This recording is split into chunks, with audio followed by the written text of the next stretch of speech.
Hi, this is Kendra with WTI. This propane fire pit has been an awesome addition to our house. One of the things I love most about it is that it was super easy to assemble.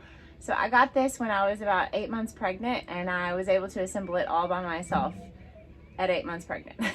So that tells you how easy it was to do. Another thing I like about this is that it's just a really pretty table. You can use it as just a table for outside, but in the winter on a cold day like today, it's really nice to have that fire pit. So all you do is you just pull this little tab here at the top, and you just pull off the lid here.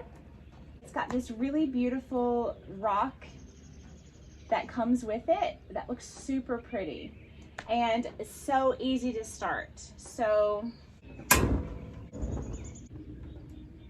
it's really pretty, just really nice to sit out next to in a cold day. As you can see here on this other side, it just has this nice little door here that stores the propane tank.